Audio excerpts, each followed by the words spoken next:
Hi, guys, and welcome to another episode of the Burn Desire Show. And today we have Dr. Johann Krüger. I think I pronounced that correctly, right? Yes, of course. Yes, good, good. No, normally check beforehand, but obviously I've met you in person, so I know. Albeit though, I looked at how I'd spelt your name on the invite, and I missed an N from your first name, and I didn't have the correct a pronunciation on the U either, or the accent, I should say. So my fault. Sorry. So yeah, we Perfect. we met through a mutual friend, and we were away, and then I was just having conversation with you, and I thought it'd be really interesting to interview you about your story, your work, and things that you do. I think super interesting. Yes, you're welcome. So Nice being on the show and nice to chat to you again. thank you. As I say, I'm just testing this new camera angle, so I think I'm kind of looking at two different places. A bit bizarre for me too. But thank you. Um, so I always like to lead with the Steve Jobs quote, which is that you can't connect dots going forwards, only backwards. So starting from the early days, clearly you're an ophthalmologist, and there's a huge amount of academic study that's required to get to your position. Were you therefore like a studious person in your early days at school, or did that kind of develop later on? No, I think sort of in my late high school years, I decided I wanted to become a doctor, in fact. And I then went to university. I actually grew up in the central part of South Africa, in the Orange Free State. And I went to a private English school in the Bloemfontein, which is the capital of the Orange Free State. And but my dad wanted me to go to University Stellenbosch down in the Cape, where he was at university and where a lot of the family, where his brother was there and all my cousins, and it was like a family tradition to go to university there. And then I decided to go and study medicine in Stellenbosch University in the Western Cape. And I then, so the course is a 5-year course, and it's a 2-year course, 2 years of like practical. So you do a 5-year, the academic side of medicine, and then you become a student intern, is where it's just clinical that you actually rotate through different departments, and then after that you go and do a proper internship in your seventh year. But in my 6th year, I always knew I wanted to actually do surgery because I like doing things with my hands. Hmm. And in my 6th year, I was being rotated through all the different departments, and they put me for 2 weeks. I had to rotate through anesthesiology department, and they uh, put me in the eye or the ophthalmology theater Okay. during those 2 weeks. And I was so fascinated when I saw the eye surgery that I thought to myself, well, I think this is something that I really would like to know more about Hmm. and maybe even pursue that. And it was also in those early years, there was a lot of talk about laser refractive surgery that was going to start and this and that. So, but then nevertheless, I went on and I did my internship. I did in surgery 6 months, and I did in 6 months in gynecology and obstetrics. But in those years, there was a war in South Africa as well. Yep. There was a war on our borders, and we all had to go to the military. So we had a 2-year compulsory military training that we all had to go and do. But being a doctor already, then you become an officer immediately, and they employ you in these 2 years in a professional way. So I was then based at the main military hospital. And when I arrived there, they asked me, so where would you like to work? So I said, well, I actually very interested in ophthalmology, and can I work in the ophthalmology department there? And they said, yes, nobody else wants to work there. Yes, please go and work there. So I went and I spent 2 years in my military training working in ophthalmology, dealing with a lot of war injuries from, bullet wounds and shrapnel from mines and this and that. So, and then when I finished these, I actually then started studying surgery as well, because you have to do like a primary exam before you can get into a surgery department. So I was already starting to study for surgery, and and then a friend phones me up in Cape Town and says to me he's starting a normal general practice as a GP, and he really wants me to come and join him. So that was a way for me to get back into the Western Cape, into the Stellenbosch region, and which I loved that area. And then I went back to the Western Cape and I worked as a GP for 6 years. And then only I went to go. I eventually decided, yes, ophthalmology is what I'm going to do. And I went to go and applied for ophthalmology, and then I studied ophthalmology. It's a 4-year course. And then I opened up a practice as well. But I also went to Scotland to go and do become a fellow of the Royal College of Surgeons in Edinburgh. Hmm. So I got that qualification. That was actually quite interesting because my grandmother always wanted me to go and study in the UK. She had a very strong relationship with the UK. Right. Uh, so she really wanted me. And when she died, she actually left money for me to go and study abroad. So I actually honored that wish of Okay. her by going and getting the qualification of the Royal College of Surgeons. And from there, I was I worked in a private practice in a hospital in Cape Town first. And I also went to America. I did a sort of a mini fellowship in refractive surgery in America. And I started traveling around a lot and learning from other surgeons. And then in 1998, I decided to build my own clinic, surgical clinic. I bought a building, I renovated it, I got my own lasers, set up theaters and everything, and started practicing as an ophthalmologist privately there as well, particularly as a refractive surgeon, getting people out of glasses, of course. That's my main interest. Yeah, sorry. So we can always welcome you to South Africa to get you out of those Sure, glasses. sure.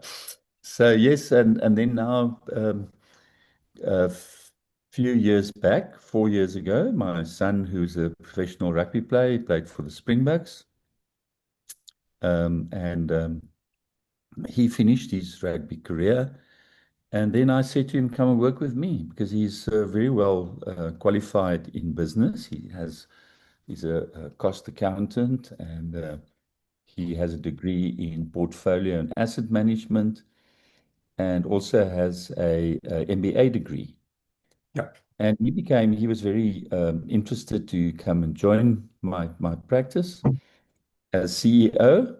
So he runs the whole business operations and he does the business development. And subsequent to him starting with us, we've actually opened two other practices, one in the Winelands, the main practice, the flagship practice and clinic is in the northern suburbs of Cape Town.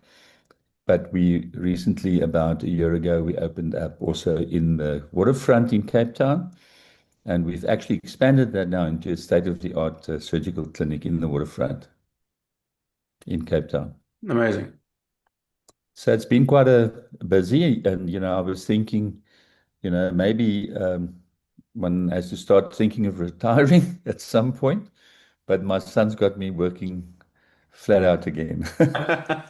I'm interested just going back into some of the points that you mentioned that when you went into the military as national conscription as you described and you were seeing some of the gory injuries that were coming through as you're already trained as a doctor, are you just kind of numb to that, or is it the first few times you're seeing that, is it still quite shocking as a human being to see that kind of condition of people? No, you know what, when we do, in fact, as a student intern and also as a medical student, we do a lot of our training is actually also in the hospital. So, you would be partly in the classroom, and then you will also have some clinical sessions where you go with consultants to the patient's bed in the hospital, and they discuss the patient and they ask you and they teach you all the symptoms and signs and all this and that. And also, we are then also urged to go to the emergency units as well. Right. And in Cape Town, in the area where this hospital is and adjacent to this hospital, there was quite a lot of crime. So one would see a lot of really bad injuries, Right. knife wounds and stab wounds, sometimes in the eye or in the face and on the body.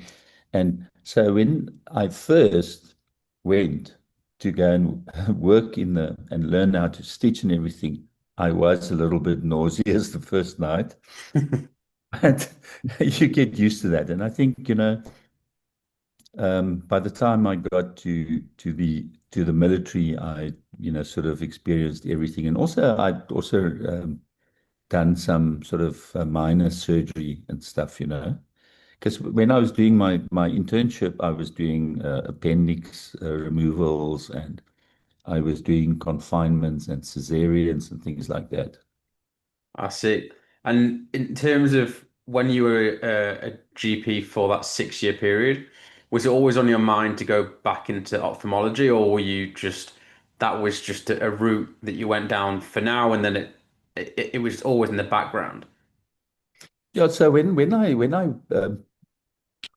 sort of committed to this private practice, I said to my colleague, yeah, I wasn't going to stay there forever, maybe 3 years or so, and then I want to go and specialize.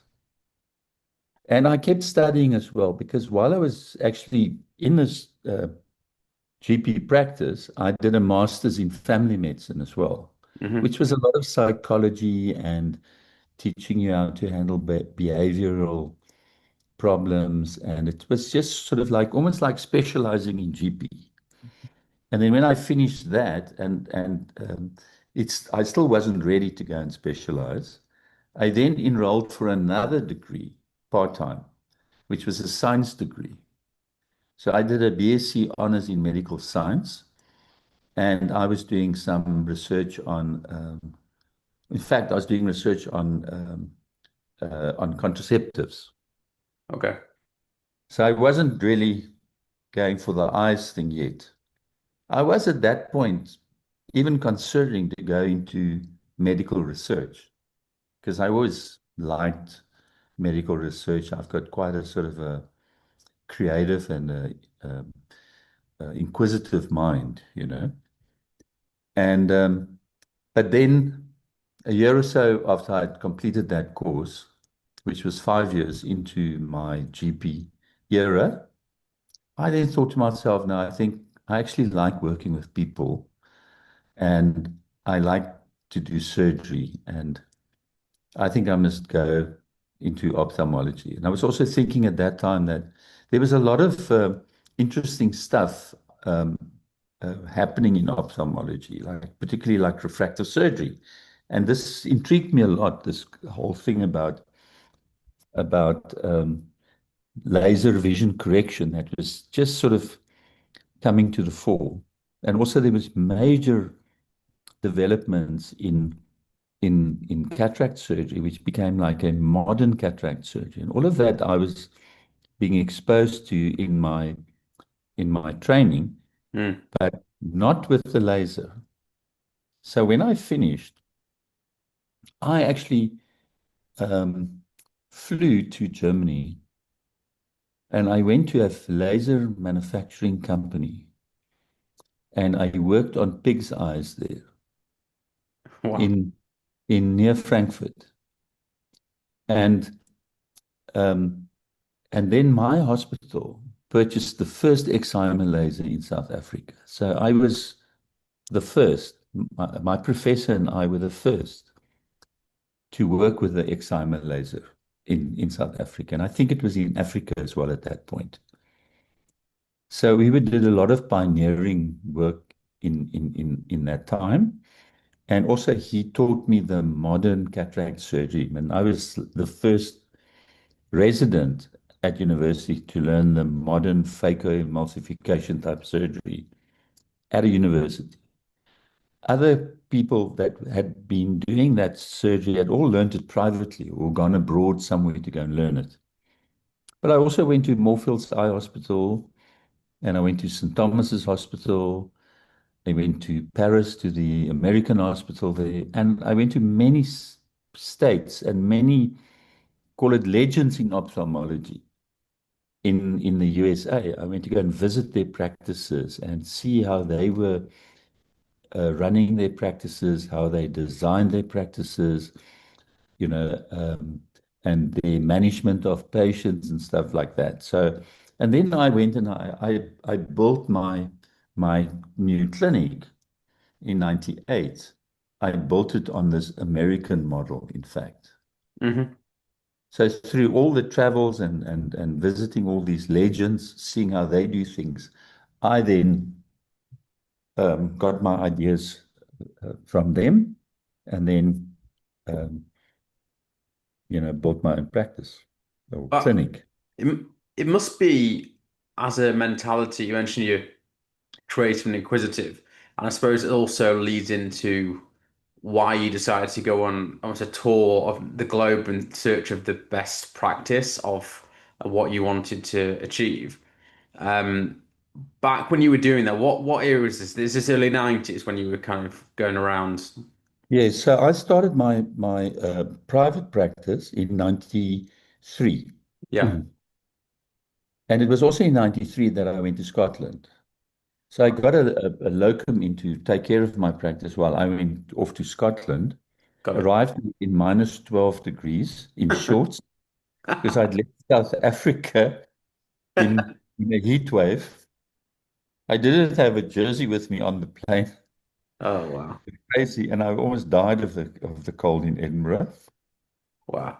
Anyway, so that was, yeah. And then, it was around, I also did a business diploma in 94.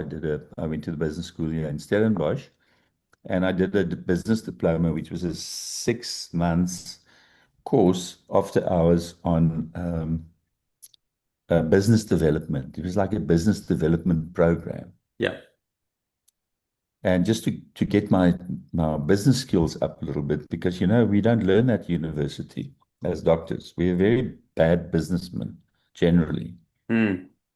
And also during this period, I was having I was going through quite a lot of stuff. I just couldn't keep stuff, you know.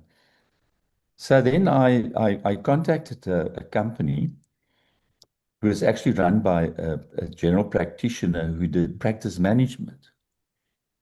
And then I asked this doctor if she could help me to find the right staff because I don't seem to find the right staff that work with me. And she said, well, the first step is we must analyze you. So she got a industrial psychologist to come and see me at my practice and have an interview with me. And what came out of that interview was that I would be a very bad head of a department, but I would be a very good head of a research unit, Right. and that I must do clinical research, in my practice and in my private capacity, but also that I've got all these ideas, but I'm not really a doer. And I must surround myself with doers. Sure. And then we actually sourced people that were doers to work with me. And the one doer that came to work with me was an optometrist, and she worked for me for 20 years. Amazing. And and we did a lot of research and stuff together and collected data. And I started in 96, I started actually also presenting at international meetings. And then I also had um, my first international publication was in 98, where I went to present a new technique that I developed in managing a specific LASIK complication. And I presented it in Vienna in 98. And that was the first time, it was the first in the world, the technique.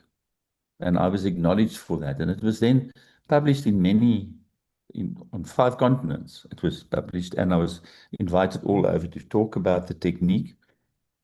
And also the American Academy invited me twice, UK, Italy, France, you name it, Australia, Wow. and France as well. And yeah, I went to speak about about this technique, and I also some of my stuff started being published in books. So also around 2000, some of my unique inventions were published in books. And then also, and I still do that. I mean, I've just in the last 6 weeks written 3 articles. So I'm quite an innovative type of a guy, and I've pioneered quite a lot of different techniques. And I've always been like in the forefront in my field in South Africa. And I actually enjoy teaching. I enjoy talking at meetings and presenting my ideas, which are often very unique ideas that people haven't heard about. And yeah, I enjoy that. And that's where this sort of inquisitiveness comes from. But, without my wonderful support staff and all the doers, I now have 30 people working for me. But in those days, I think I had 3 people. I had a receptionist, I had an optometrist working with me, and I had an accounts lady working with me. So 3 people working for me. Yep. And now I have 30 people, including my son. And for me, it's wonderful that in the last 4 years, I've had my son working with me. And he played professional rugby in the UK for Northampton Saints. And he also played for Racing Metro in Paris and Toulon in south of France. He played in the European Cup and the championship, what they call it, the Championship Cup, Heineken Cup in those days. And Mm. yeah.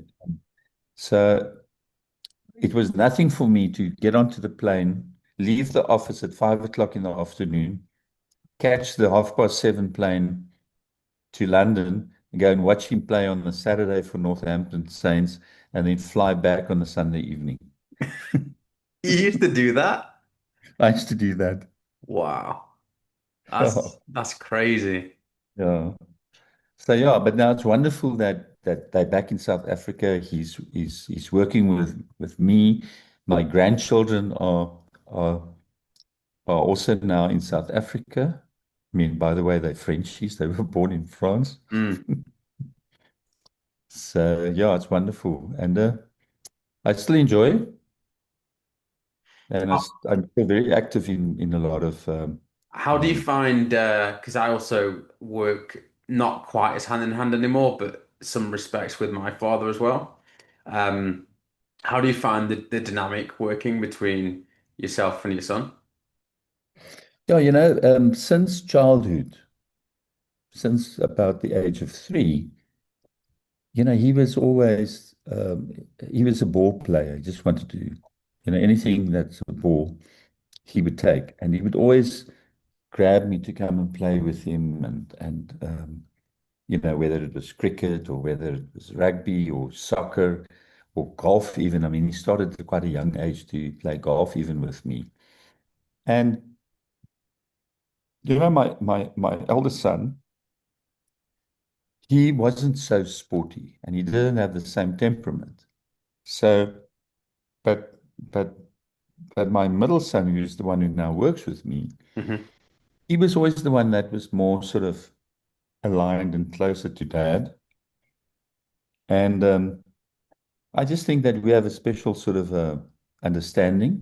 Mm, We, it's not that we haven't had our differences, but I think we are a very good team. And I think a lot of people envy us, in fact, that we have such a good relationship. yeah, You know, even his sports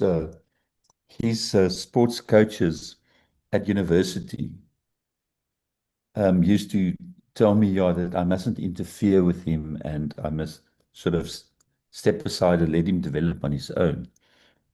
But you know, my son has always been like that. He would always ask me first what I thought. And if anything was happening in his life or in his game or sport, he would always ask me for my advice. And it's still like that today.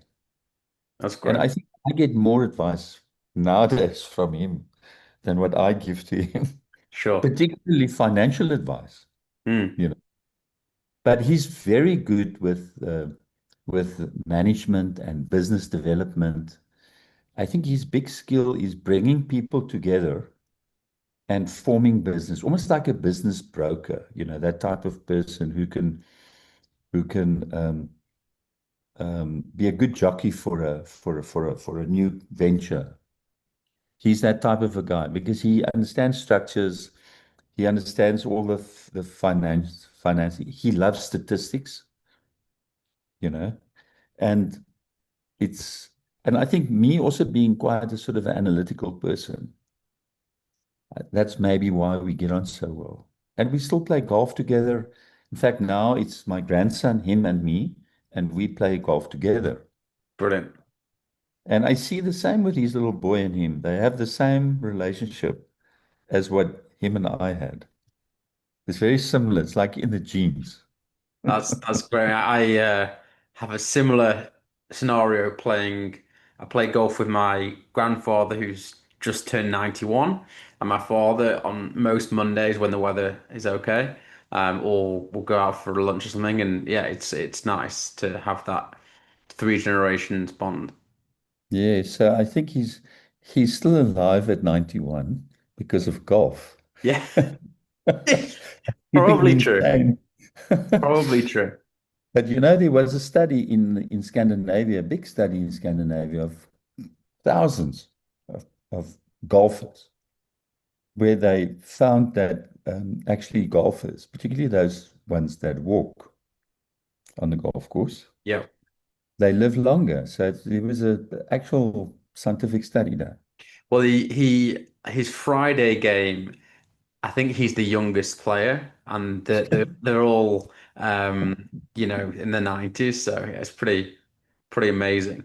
Um, I'm interested, you've been doing or involved with ophthalmology since 93. I was born in 93, so I know it's 32 years off the top of my head. Um, and you still seem to have from talking to you now and talking to you extensively whilst you were away, like a real excitement for the profession and for your career and for development. You said he'd just written 3 articles. In fact, our mutual friend was like, "Why don't you just retire and just kick back?" And you're like, "Yeah, but I think the point you made or said something paraphrasing was your work, effectively your surgery work specifically, you're literally changing people's lives, and there's nothing more rewarding than doing that. Is that the case?" Yes, absolutely. It's really, really amazing. You know, I also run a foundation, Mm, and the foundation is called the Gift of Sight Trust, which one of my patients and I founded in 2015. So it is now 10 years now that we have this foundation. no. And when my son joined in 2021, he said that he was also very interested to help us with this foundation. Unfortunately, the co-founder, my patient, shortly after I'd introduced the two of them, she was actually killed in a head-on car Wow. collision. Wow. And then since then, my son has run the foundation for us and helped me with that. And we raise funds through various sports events, paddle, and also golf. And yeah, no, it's amazing. So we do every week we do very poor patients, and most of these poor patients haven't had access, or they don't have access to private care or to Medicare, Mm. but also South Africa's state health situation is really bad at the moment. It's gone down a lot in the last 30 years. And a lot of these patients, they have these long waiting lists, like 3, 4, 5 years even, waiting list to get into the state to have your cataract done. And in the meantime, these guys are going blind. So we are helping these patients, and we even do outreaches into the homelands and into the remote areas in South Africa, where I send my staff to go and help people. And it's amazing. I mean, these guys get off the table and they can see, Wow. and they have a complete personality change. It's absolutely amazing. The, but even not even those people, any normal person who even has access, and um, you treat them and you remove the cataract and you improve their vision. I mean, it's life changing. It's absolutely life changing, and that I think in itself gives us ophthalmologists a huge occupation satisfaction. Yes. It's always uplifting you. So I think it's can be difficult, although we're all different people. We can, some people want to go and retire at 60 or 65.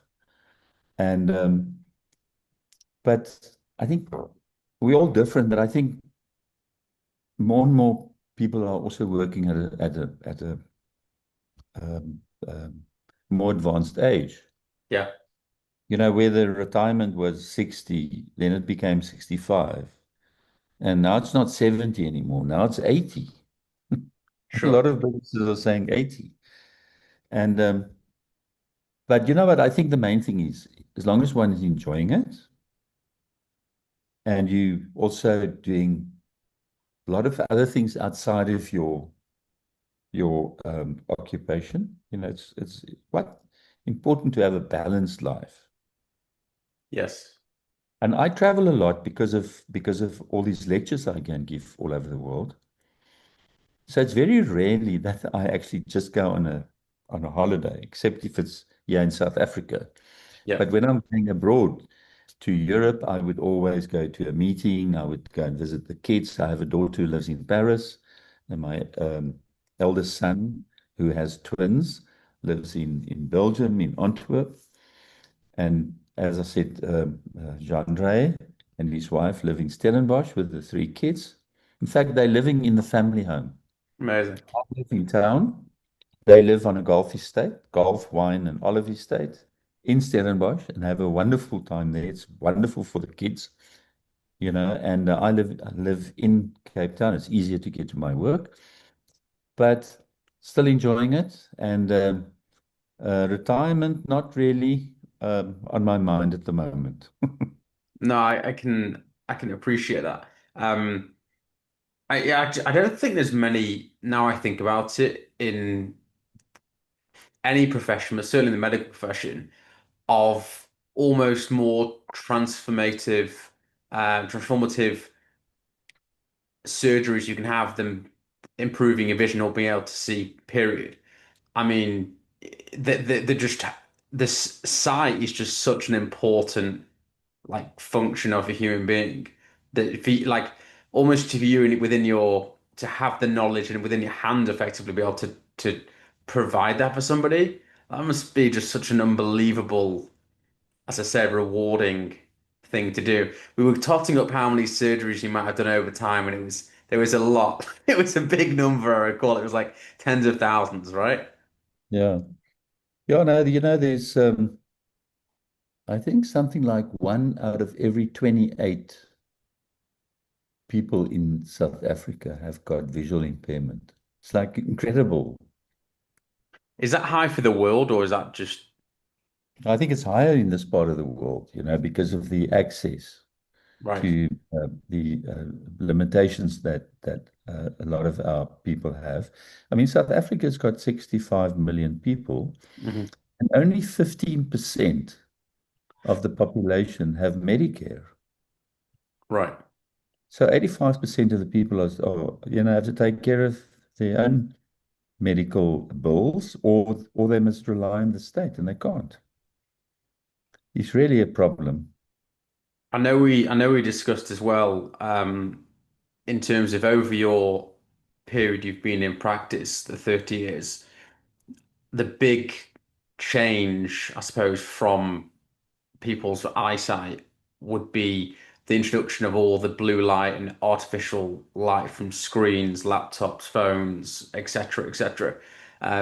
Do you see a lot more of younger people having issues now than before? Do you see a change because of the more exposure to the screens we're looking at than before? Yes, absolutely. It's absolutely endemic. All this unnatural light, in fact, looking at screens and indoors, unnatural light. That's what's actually making people more myopic. And myopia is actually becoming more and more. What's myopic? Sorry. Myopia is short-sightedness, Oh, that you okay. can't see in the distance. Right. So there's a lot of programs, and it's becoming more important now to try and curb myopia. And one of the things is less screen time, more outdoors. I mean, like in China, it's like really bad in China. They're even more than in the Western world. And they are now building outside classrooms where they're getting the natural light and having their classes there. And that curbs the development of myopia, short-sightedness. So, and there are also things like drops that you can give the children at night before they go to bed, special glasses, special type of contact lenses on the eyes that can curb myopia and reduce or slow down the development of myopia. So this preventative care is becoming more and more important. So that through the last 30 years has got more. But there's another thing as well that is becoming more and more, and that is dry eyes. More and more people are suffering from irritated eyes and dry eyes, and that's also related to a lot of screen time because people stare at the screen, they don't blink as much. So you are habitually starting to blink less, and that makes the eyes dry as well. And for us to do surgery, for instance, on somebody, we have to have an optimal ocular surface. So we often have to treat these people and normalize the surface before we do their surgery. Mm. So this is also becoming a very, very important development over the last, I would say, over the last 10 years. And if those of you seen in terms of technology as well, the latest offering from Meta or what was Facebook is these glasses with inbuilt cameras, and now where they're projecting from somehow from the lens, you can see like overlays of information, that kind of thing. Do you see that being problematic for people's eyesight, like actually having it really close, all this even more technology? I don't know if you've seen it literally right in your eye. Well, you know what? I think the natural light is actually more important. Right. So I think if you're outside and you having that technology, it shouldn't really affect you. But I think time will tell whether that's going to affect. Another interesting thing is now, like in contact lenses, they can put a chip in a contact lens, and which will then in real time measure your blood sugar, like Wow. for diabetics.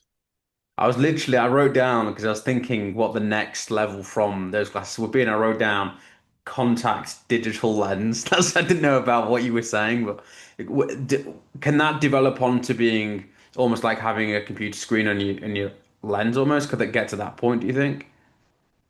Yeah, it's almost like that. But that's thinking very far ahead. Right. But yeah, so I think that um, I think that's well. The other thing I wanted to say to you about contact lenses is that contact lenses are also quite dangerous because you can get very bad infections in the eye. And just about every single person that has worn contact lenses has had some infection of some sort. Mm. Some people can get very bad infections and abscesses in their cornea and can have permanent scarring of the cornea, which can lead to corneal grafts. So, so that's another sort of with laser vision correction is one of the things to avoid a contact lens. And also, interestingly enough, laser vision correction actually reduces the progression of myopia. Right. So wearing glasses and wearing contact lenses is also stimulating the accommodation and making the eyes change all the time and Yeah, I getting remember worse. my mother years ago was like, the minute you start wearing glasses more often, the worse your eyesight's going to be. And sure enough, Yeah. I take these off and I'm like, I'm struggling.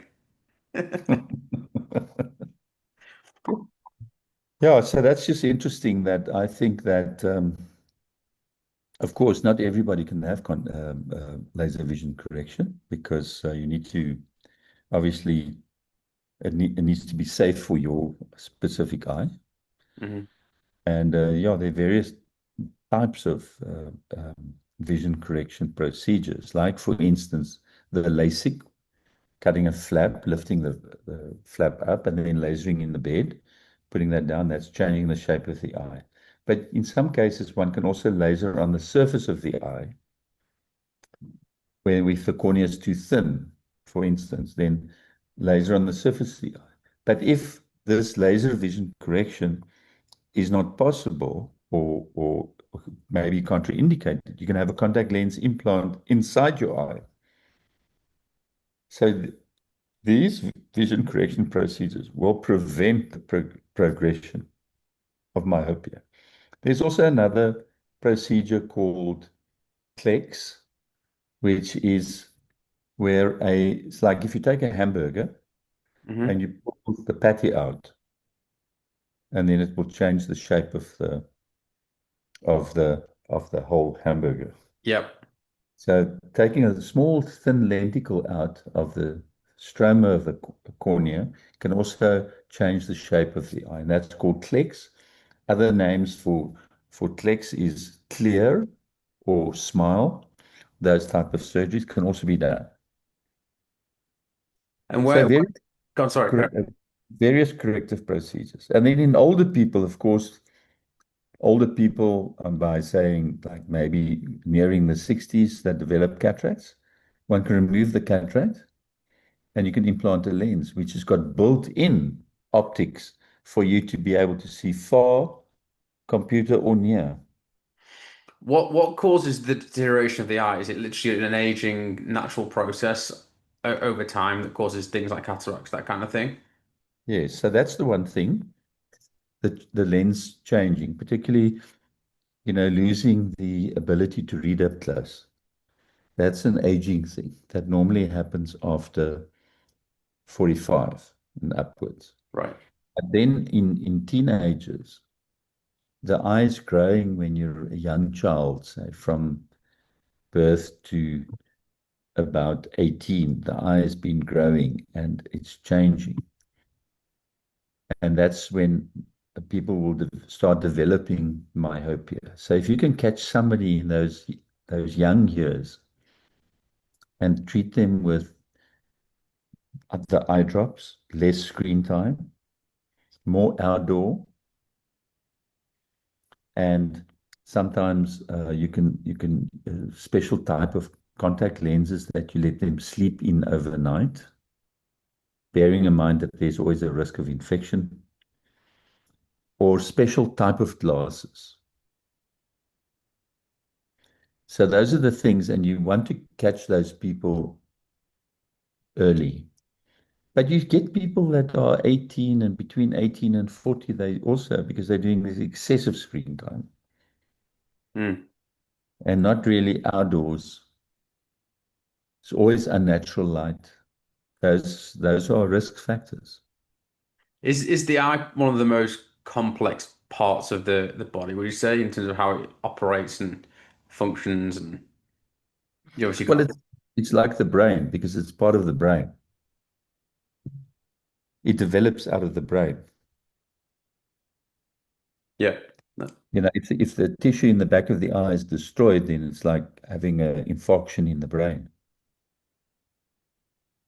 Unfortunately, there are lots of other diseases like macular degeneration is very common in Europeans, and that is where the central part of the vision gets affected. And there's a strong hereditary factors there.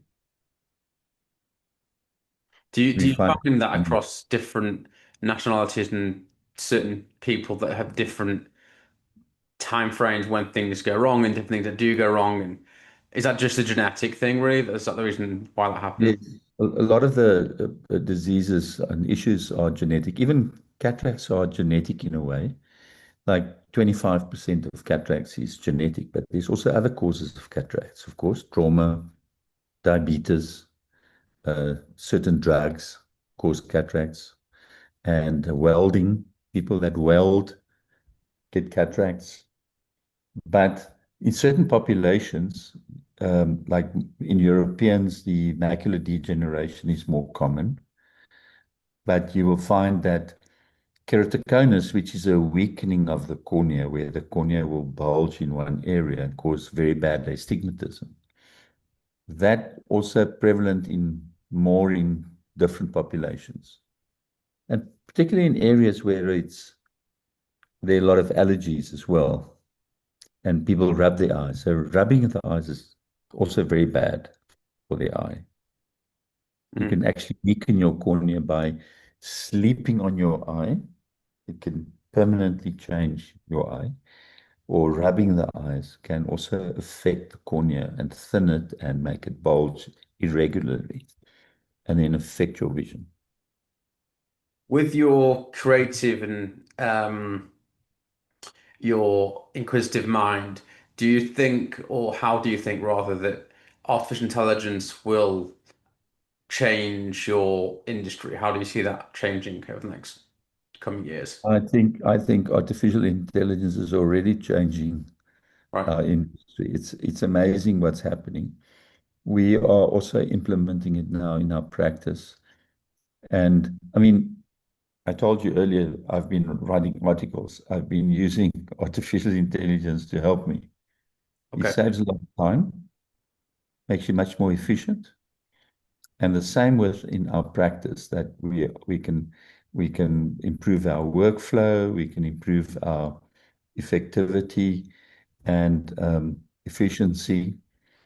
So that's wonderful. And also, it's going to help a lot with diagnosis. Unfortunately, I think people will also contact or ask Chat GTP about their symptoms and this and that and try and get a diagnosis out of Chat GTP. Of course, it will actually, it's better than Mrs. Google, but it does also, give patients more information.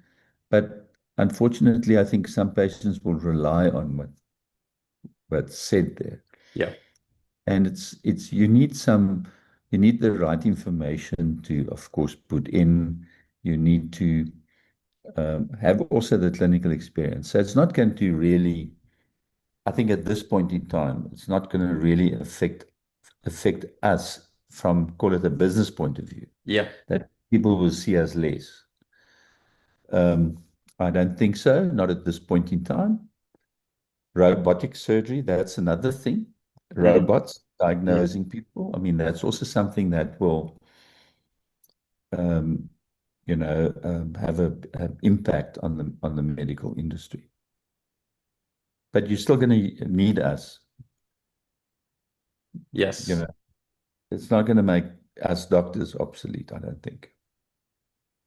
I think a good final question for you, because the thing that I find most interesting, and I've touched upon it before in this conversation, was I think I had a conversation with a fellow called Jerzy Gregorek, which was like last week, effectively. And he's a similar age and has been doing the same thing profession-wise in the fitness industry for 30, 40 years, similar you doing ophthalmology for a long period of time.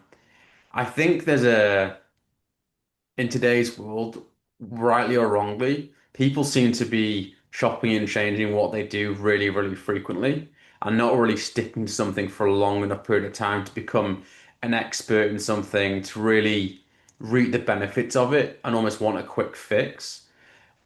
Would your advice to somebody who's younger or unsure where they're going in life be to find that, and it's very cliche, but to find that thing they're passionate about and really go all in and focus on that and study that and become the best at that one thing, versus constantly chopping and changing, or is it better to keep trying different things and see what works?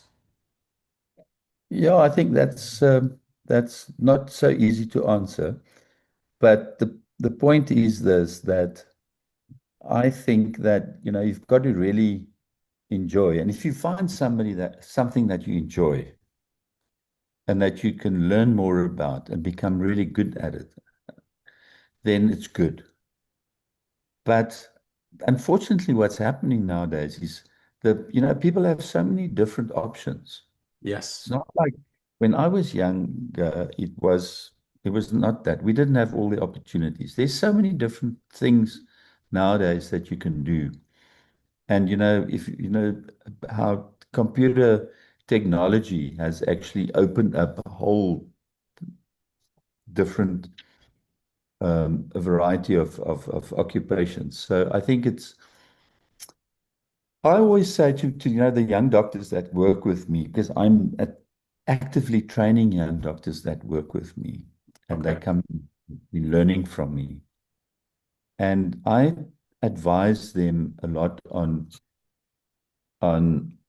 like which meetings to go to, not to waste their time on other meetings, to go to more sort of specialized meetings where they can actually go and learn something properly and then implement it in the practice and start getting experience in it. And then if they're interested in something else, then I'll advise them on where to go and learn. For instance, one of the doctors working with me now is next week she will be going to India to go and learn there from an expert. So, what I did in my young days was I went to go and learn from certain experts. Yes. And that's another thing that I think, to work with some experienced partners or to be in an organization where there are some people that are very experienced and that you can learn from the experience. So I think that's, to chop and change and just, you're not going to get anywhere really. Do you find, you mentioned before as well that when you were, coming up in the profession, that you went traveling and to all these different people. A question I had then, this is more like a question I thought about actually, was one, I presume people in your industry are very receptive of teaching others and passing down the knowledge, and they're not like holding all the cards and no, it's my information, I don't want to that sort of thing. And two is just from a pure curiosity standpoint, at that point in time in the early 90s or late 90s, the internet wasn't really a thing, email wasn't really a thing. Communication wasn't what it is now. So how did you even find out who the people were to go and see, and how did that even come together? I'm just curious because now it's quite easy to do, right? But back then, I don't think it was so easy. Yes, now it's easy. You just jump on the internet or you go to YouTube. Yeah, I mean, in my days, there wasn't YouTube. So, so there were some organizations that gave out like CDs. In fact, some of my research and some of my talks and stuff was published on CDs for other people amazing. to learn in the day. But nowadays, you go onto the internet and YouTube, and you can find anything. You can go and review operations and everything that you haven't done in a long time, and then just see how other people, and you can go and learn from others and see how they are tackling the problem. But we didn't have that. Sure. So we used to go to conferences to go and see how people are doing it. And then also to go and visit renowned surgeons, because in the industry in those days, you would be told, yes, this guy is doing it like this, and this guy is doing it like that. So the industry used to come and tell you. Right. Also, with their sort of limited marketing they had in those days, they could tell you, yeah, but if you want to learn more, that's a guy that you can go and visit. And sometimes the industry used to also help us in that regard to introduce us to other experts of those days to go and learn from them. Hmm. But Interesting. it's much easier today. Yes, I think it's great that the industry is very receptive of collaborating, working together.